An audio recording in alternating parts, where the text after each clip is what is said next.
From simple gadgets making daily tasks easier to cutting-edge AI combating loneliness and supporting independent living, the digital world is opening new doors for seniors.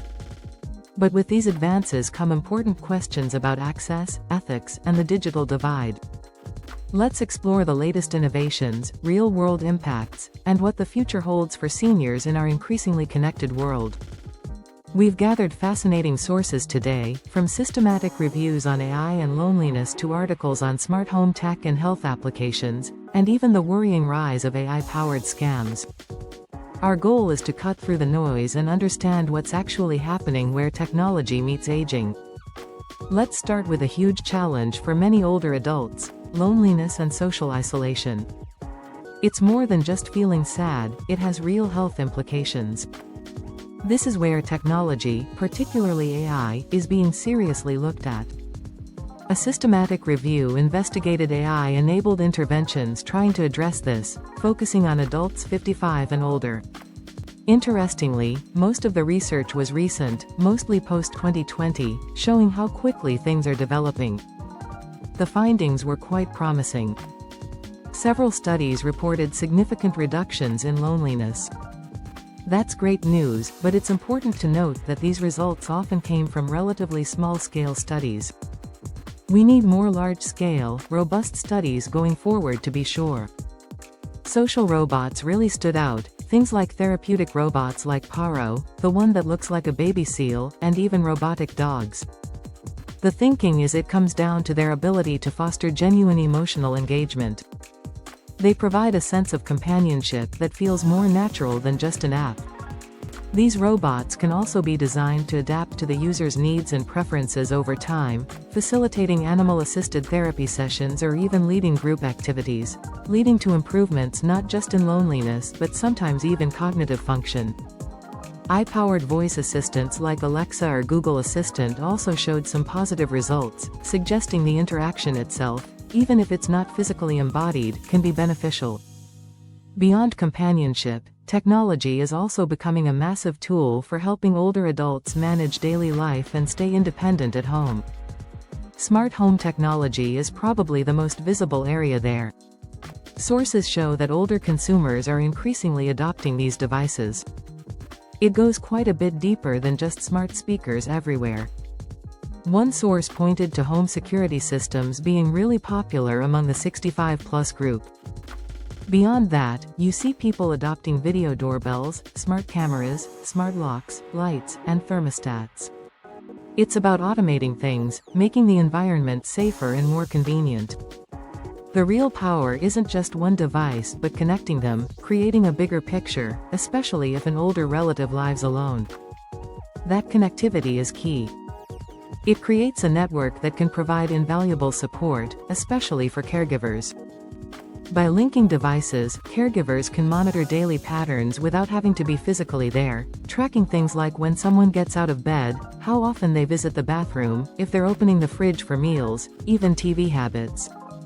Subtle changes in those routines can be early flags, signs of a potential health issue or some other problem, triggering an alert to the caregiver. But setting all that up sounds complicated. Is this tech easy for seniors or their families to actually use? That hits on a major barrier: the lack of simplicity, the sheer complexity of setting up and connecting all these different devices from different companies. Many older adults and even their families find the devices too complicated or feel it's overkill.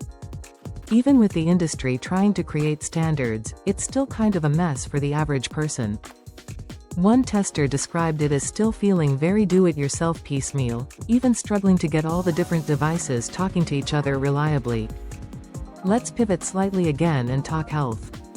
AI is obviously huge in healthcare generally, but how is it specifically being applied or envisioned for older adults' health? We're seeing AI applications pop up in health monitoring and care settings specifically for this population. One source brought up systems that monitor vital signs in real time, looking for deviations, anything abnormal. AI is also being trained to help with assessing or supporting people with conditions common in older age, like dementia. And it's moving into predictive capabilities too, trying to identify people at higher risk for critical conditions. The idea is AI could potentially simplify or streamline parts of medical care, maybe flag things earlier. We also saw a case study about using a pet avatar in a care setting to help reduce anxiety and confusion among residents, leading to cost savings, like fewer emergency room visits because residents were calmer and less agitated. There's incredible potential here: companionship, independence at home, health support. But there's always a flip side with powerful tech. What are the risks, the challenges, and how might older adults be particularly vulnerable? This is a crucial point. The sources highlight some concerning trends. One of the most alarming is how AI is transforming scams, and older adults are often a prime target. Traditional phone scams often had telltale signs, but this new wave powered by sophisticated AI is far more insidious and much harder to detect. The AI can scrape public info online, social media, listen to voice recordings from anywhere, and use that data to create incredibly realistic voice clones, perfect impersonations of people you know and trust, like family members. One source had a chilling story of a woman who lost her grocery money because a criminal used AI to clone her grandson's voice. It's not just voice cloning. We're also seeing more realistic deep fakes, like fake videos, fake news articles, photos, and audio clips, all generated by AI looking alarmingly real. And it's a known issue that older adults are disproportionately targeted and fall victim to these kinds of scams more often, partly due to factors like being more trusting or perhaps less familiar with how convincing this new digital trickery can be. Be super wary of any unsolicited contact, especially if it involves urgent requests for money or personal info. If someone calls claiming to be family in an emergency, hang up and call them back on a known number or verify their identity some other way. Don't click suspicious links. Report anything weird immediately to your bank or law enforcement.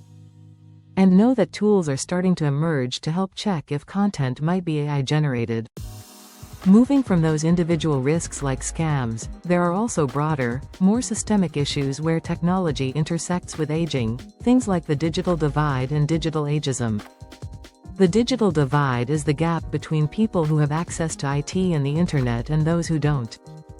Older adults are definitely one group often on the wrong side of that divide. It's not just about having internet but also about being comfortable using it.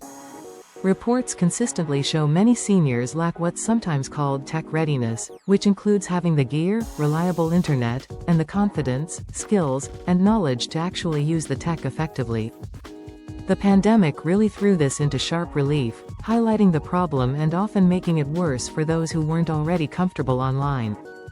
Plus, you've got infrastructure issues like patchy internet speeds in rural areas compared to cities. And that whole issue of effective use. Someone might have a smartphone but lack the training or support to really use it well for what they need. Digital ageism refers specifically to age bias that gets baked into technology itself, into the AI system. It's often not overtly malicious but more a consequence of how tech has historically been designed and sold. Ageist stereotypes influence the design process, often meaning older adults get excluded from user testing and from giving input.